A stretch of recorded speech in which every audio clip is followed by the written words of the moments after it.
and welcome back to our podcast, Three Brown Ladies.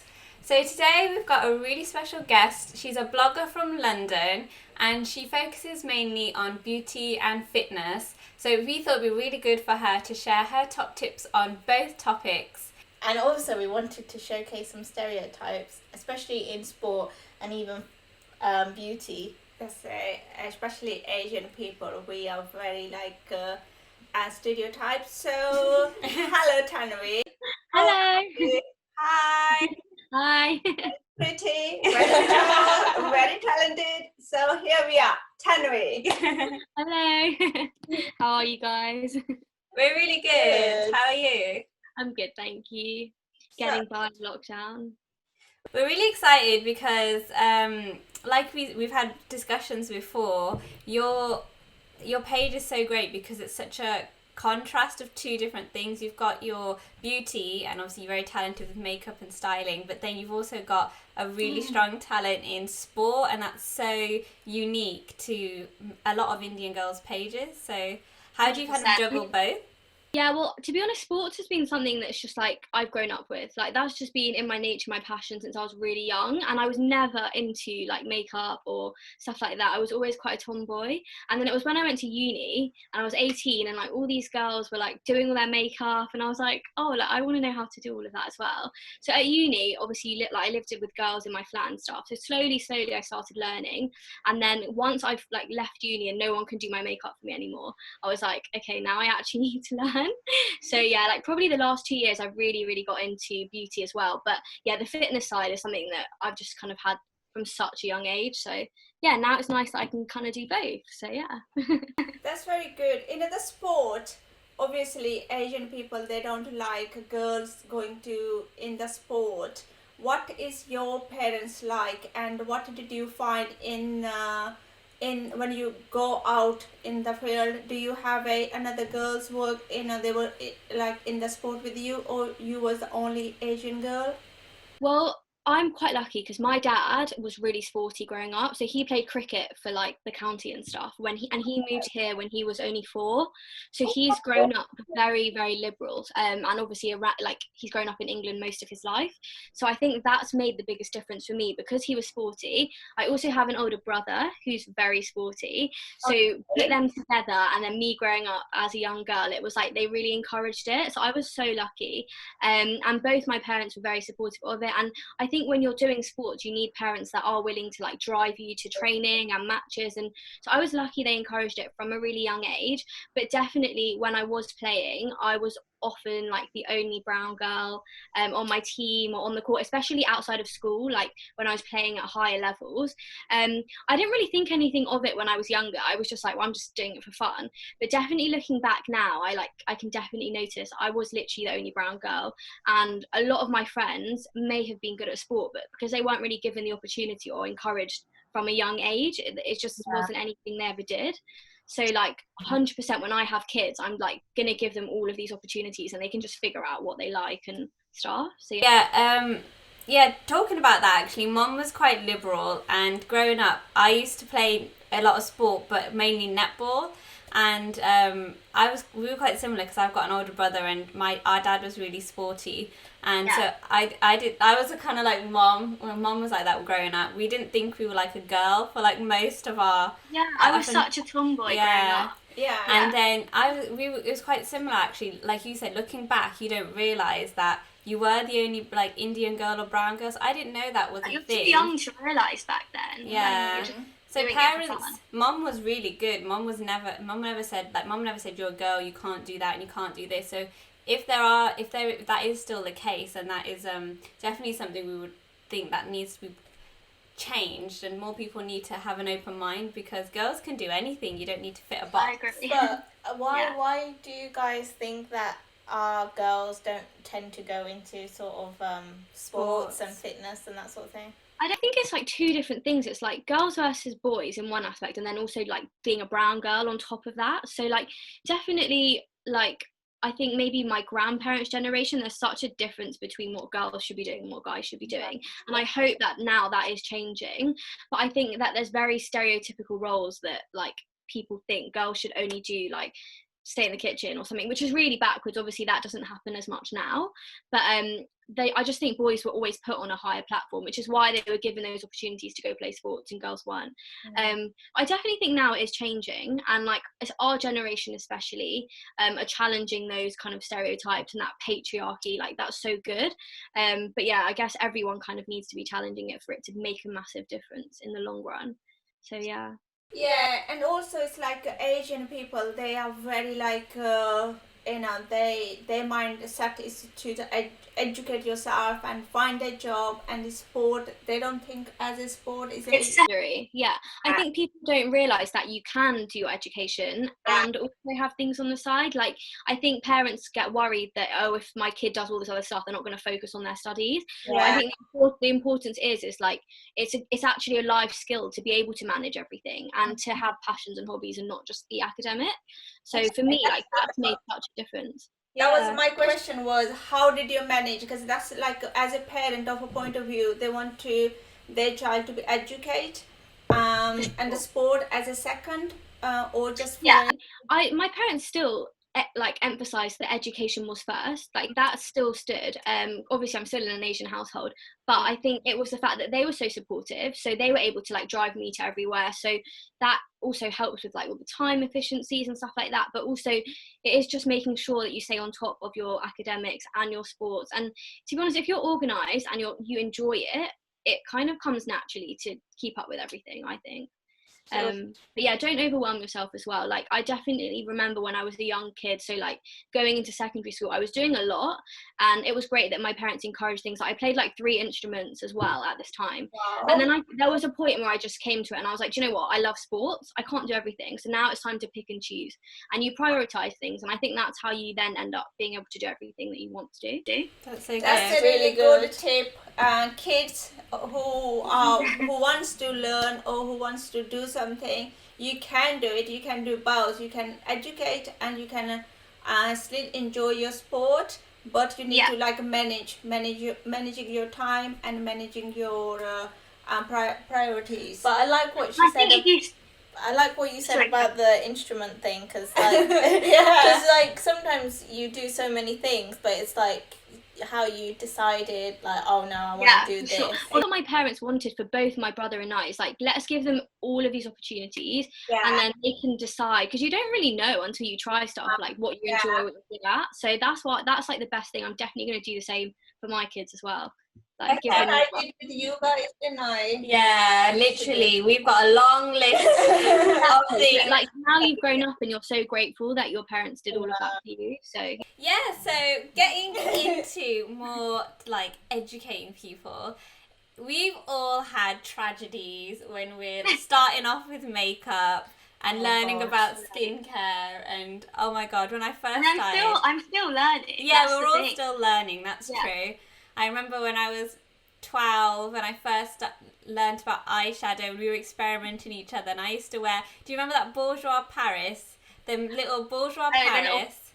Yeah. I used to wear pink eyeshadow from my lid all the way up to my eyebrow. So it would be so interesting to hear some of your top tips on beauty. Yeah, for sure. I think with beauty, there's just like so much out there now, like with social media, there's Instagram, there's YouTube, and it's so easy to just get very overwhelmed with everything. So I think first, just understand like everyone's different, everyone's got different skin types, different skin colors. Even if you're all brown, like there's still so many shades of brown, undertones. So you have to strip everything back and kind of understand first like your skin type, your skin tone, and kind of like your shade, and that's where you start, I think. So for me, for so many years I went wrong because I just thought I was this MAC NC44 or whatever, and I would use that same foundation and then cake it on, and like there's actually so much more to it. And I'm glad now that beauty brands are coming out with like 50 shades, and people can actually, it's so good. So yeah, first understand your skin tone. And then I would say like what really helped me was looking at YouTubers. So obviously now there's a lot more than there was back then, but there are a lot of brown YouTubers out there who do like the swatches of foundations, and they do show what it actually looks like. And if you get lucky, you can find someone that has the exact same skin tone as you, so when you look to buy foundations or something like that in the future, you know what shade you should be getting. So like there's definitely that, and then just trialing and error. So I would never ever recommend buying a foundation if they put it on in their like department store lighting and oh yeah, it looks great, then you go home and it's either like 10 shades too dark, it's orange, or it's too light for you. So always try before you buy. So I think for foundation, those are like really key tips. And I really love that about what you were saying about the because we were talking about this the other day, weren't we, Mom? Like in the Mom's generation, they didn't have like Fenty Beauty.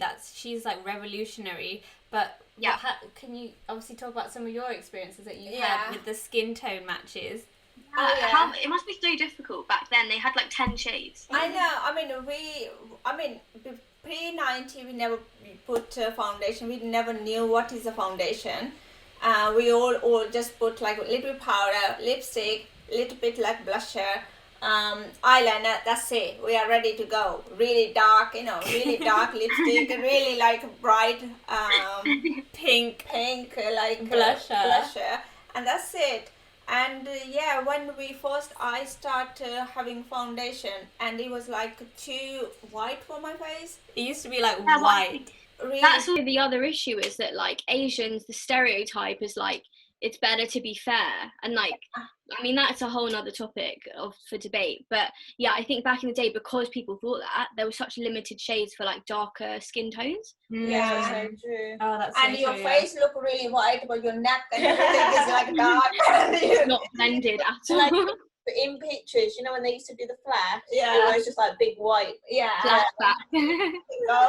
We've all had that, haven't we? We can all go back and sure. remember the right bit. But yeah, that's definitely the first good tip, because I've learned that as well over the years, is understanding what works for your skin and face as well. So definitely don't cake it on, girls. Just less is more. Build it up. Like definitely start small and gradually build up, whether it's foundation, concealer, even powder products. Just build it up really slowly, and it might take longer, but it definitely looks better. So I think everyone should tell us their worst mistake with beauty. Their biggest mistake. I think mine would be like either just caking too much on, or it being a completely wrong colour. Like I swear I would used to go out looking like a tangerine, like it'd be so orange, and it was when everyone was using MAC. Like the MAC foundations are generally quite orange, and I would put like the Studio Fix foundation on, and then I would put like the Studio Fix foundation, like the powder form, on, and it's literally like layer after layer. I wouldn't use a sponge. I would like just use a brush and just like. Oh, remember we used to use brushes? I mean, I really like using brushes now, but like in a different way. And of course, beauty blenders are great to like take off any excess and stuff. But my technique was just off back then.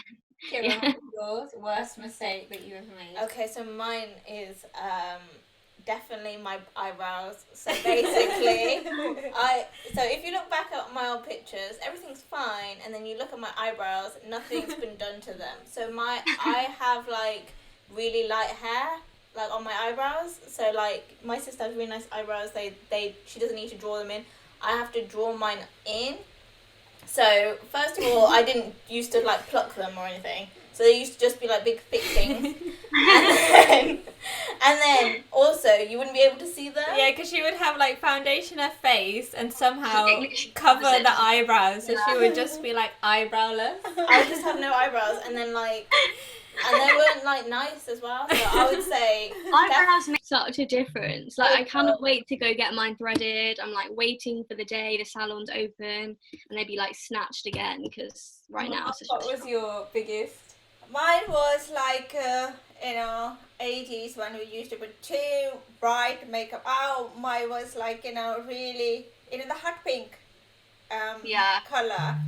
I used to love that color, and that was everywhere, on my lips, on my cheeks, on my eyebrows, and that's it. And I was like in a proper like pink, dark pink. People can recognize me from other side of the road. Oh, that's the fair. So I wouldn't do that, I think. Yeah. Okay, so exercise. What are your like kind of top tips for that? Just staying in shape. I think with exercise is there's so many options. Find something that you enjoy. So like, people kind of get scared to go to gyms if they don't go there often, or there's like all these like bodybuilders and stuff in there, like it's so intimidating. I get it, but there's often like loads of classes. You can get a PT, you can do kickboxing, you can do Zumba, like dance classes. Like there's so many different forms of exercise. Just find something that you actually enjoy and do it with people. Like if do it with your friends, do it with your sisters or whoever else, so you're not on your own and you're all like kind of in it together. It makes it so much more enjoyable. Like for me, when I was really into my gym routine, I would just go with my friends and it would be like that hour after work that we just catch up, we like work out at the same time, and it was just nice. So yeah, like make it enjoyable. It shouldn't be like a chore or like this really horrible thing that you have to be doing. So yeah, find what works for you, and that's the best way, and then just keep it up, I think. Yeah, definitely. What would you say is like your biggest question that you get asked on fitness, like from your following? Actually, it's literally like, how do I lose weight and what kind of diet should I be on?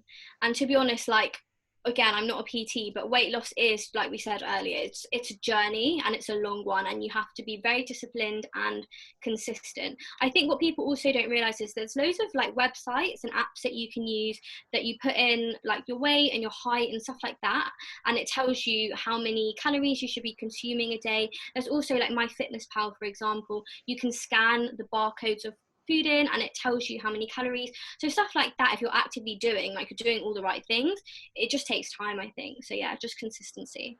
Yeah, I really agree with that. Yeah, and I probably will give my tips on these ones. You know, you can enjoy everything, but it's very important to you know, portions is important. You know, you can eat, you know, try to eat some more and see, you know, try to feel if you are full, and then wait for another you know, another kind of food. Some people think, you know, they have we eat like a 2/3 more than we should or something like that. Yeah. So that waiting to see if you're full, take that break before you just, because it tastes really good, you just want to eat it all. But like, you don't need all of that food, and gradually your appetite like adjusts, like your appetite will shrink, and then you'll actually want less food rather than you'll feel sick by overeating. So yeah, the first few days of that are horrible, but then once your appetite adjusts, it's really good. Like my brother and my mum at the moment are doing intermittent fasting, and loads of people I know are doing that, and it's got amazing benefits, like mentally and physically. So you basically only eat for a few hours, like there's a window in the day, you don't have breakfast, and then I think your body just adjusts to it, and it's quite a healthy way to lose weight, I think. It's crazy how quickly body get used to a new thing. It's so true. I definitely agree with that, yeah. And even on fitness, so obviously you said you've always been into it, so it's always kind of part of you, and I was into it a lot when I was younger, and then I kind of came out of it. But then the whole like going to when you get a busy lifestyle and the whole going to a gym thing, it's not always appealing to everyone. So for like personally, and Kieran, you can share your experience on it. Mom loves it, it's always been part of her lifestyle, but for me it took me a while to get it back into my lifestyle. So I would, like you said earlier, I would definitely just say just kind of stick in there with it, and then before you know it, you just get addicted to it, and then you just, if you don't do feel it, so much better after doing. Like, I can't explain the feeling, but so and then when you don't do it, you think, oh, I really need to do it. So it's like, that's one thing I would say, just kind of stick in there with it. Sometimes I would say for me, because I personally, like, I don't really like going to gyms. Like, I get really like self-conscious, even though no one's really looking at you or whatever. No, it's all in your mind. It's all like, in your head. More than else, for sure. But I really like doing, like, I have like PT sessions, and I would prefer that because they watch you and they push you. They encourage you. Like I did a PT session once, and like they were making me do things that, like, if I was on my own, I'd be like, no way. I'm not doing it. Like, but yeah, it's good. They proper, like, and that's what I really enjoy, and I like miss, because obviously during this quarantine I haven't really like had the PTs, but I've like had this virtual one, and I was just like literally like an hour or so after, I was like, oh, usually I'm aching, like, oh, I must be like good. You feel so good, like, once you start to feel and see the improvements, like you only just want to keep going. Yeah, that's if you build a nice relationship, because I played sports like my whole life, and then the final year in uni I tore my ACL. So I don't know if you guys know what that is, but it's like the main ligament in your knee, and mine snapped in half. Oh my So god. I can walk. I had a really big operation, so I've got metal knee now. Oh, Wow. So like not a lot of people know that, but yeah, I have a metal knee, and I couldn't play sports for, well, they said 9 months after my operation. So it was literally then when I was like, do you know what, I really need to start taking the gym seriously, because I need to get my muscles, my fitness, everything back to how it used to be. Because when you have that operation, the way it is they cut a bit of your leg out from the back and they use that to rebuild your knee on the front. Yeah, it's so gross. So basically it meant that my muscle on that leg halved, because they'd taken half of that muscle out to rebuild my knee. So I had to go to the gym every single day and rebuild that muscle and all that weight that I'd lost to get back to kind of, and the only reason I had the operation is so that I could do sports again. So I needed to get myself back to that, and that's when I fell in love with the gym. How did you like tear it? I was playing netball, so I think it is just one of the cases of you just been playing so long for so many years. It's like wearing and tearing slowly, and no one did anything, but it just kind of twitched when I was playing a match and I couldn't walk. I was in a wheelchair, like everything. It was quite serious, but yeah, that's it. Took me that to then be like, okay, I want to take my gym and fitness really seriously. And I could only run in a straight line for 6 months. That's all I could do, was just run on a treadmill, run in a straight line. And but you have to be committed to do that. Yeah, that just in my shows. head, I'm like, I know what it's like to not be able to walk, so I'm not going to take it for granted now. Like, I can, my body's back to 100%. So yeah, like going through that. You should tell that story so much more, because it just shows that if you can come through that, and still be like committed and dedicated, and anyone can do anything. That's why, like, people shouldn't take being able to just walk for granted. Like, if that's the only exercise you're doing is going for a walk, then just go for that walk. Like, do you know what I mean? Like, we're so lucky we can walk and we have legs and feet that function. So yeah, don't take it for granted. After the operation, are you still able to play your netball? Yeah, so I felt like, because I worked so hard in the gym, I actually was stronger after than before. It's obviously, there's a lot of a psychological element when you have an injury like that, because physically, my physio, my surgeon, everyone was like, you're 100%, you're back to normal. But in my head, I was like, I don't want to go on the court because it's just going to happen again. And so it's a lot of it is fear and psychology, which you have to get over. So yeah, then I started playing for 2 years after that, and then in the Christmas just gone, I tore all the ligaments in my ankle. Oh my god. But I don't need an operation or anything, and I'm fine now. So as soon as lockdown ends, I'll be back to netball. So yeah, but that was 3 months out. You definitely need a milk then. Make sure. I didn't have any serious injuries. In fact, my ankle was just an accident. I tripped over someone and I landed on my ankle. So that was just really unfortunate. That is one risk of sport. It's just a risk. Cause I sprained I've had my concussion ankle 5 times. I've had concussion 5 times. Oh my I probably lost brain cells. I probably have memory issues. Sport is good. Okay? No, sport is good. Sport is good. This is why I'm still doing it. Shows that she's still, even though she's had 5 concussions, But it's torn her ankle, she's still You doing still it. want to do it Yes, because it's like it's addiction. I think, it's isn't an it? addiction. Dedication. I want to know, before we finish off, just because it's such an amazing story, I don't want to breeze past it, but how did you kind of pick, like, did you have a good support network? How did you pick yourself up from that to be like, I'm going to come back stronger? It was a really awkward time for me because I did it in 3rd year, right before my final exam. And I went to uni in Nottingham, so I wasn't even with my family or anything, so it was quite tough. So what I decided was, it took 2 weeks for me to just actually start walking again. So once I started walking, I was like, I'm going to just sit my exams and just focus on that. And then I knew further down the line I'm going to need an operation, but as long as you have it within 2 years, it's fine. So then once I graduated, moved home, I had a grad job as well, and I had to defer that because I was like, I can't walk, so I need to kind of put my whole life on hold just to have this operation. But yeah, once I had it, I was really lucky that I had private healthcare, so that made a massive difference. My surgeon was amazing, and then yeah, it is just your friends and your family, your physios, your surgeon, everyone around you, like giving you that encouragement. But ultimately you have to believe and want it in yourself. And that's, I guess I just had the end goal in mind, and the end goal was like, I'm going to be back to playing netball, and that's all I wanted, and I was so focused on that I think it's like you had the why do you want to come back and do all over Well, again? the thing is, you don't need the operation if you don't want to play sports again. So ultimately, you can slowly, naturally, your body can recover if you're not going to be doing anything intense. But for me, it was like, I want the operation as soon as possible. I want to go to get my physio and I want to be back on that court. So yeah, it just depends on you. I love that. Thank you so much for sharing that. I can't believe we didn't know about that before. But it's amazing. I love that story. I do. I love that story. That's very nice, very good. But it's been so lovely speaking to you and Yeah, it's been sharing so the enjoyable. tips. Thanks for having me.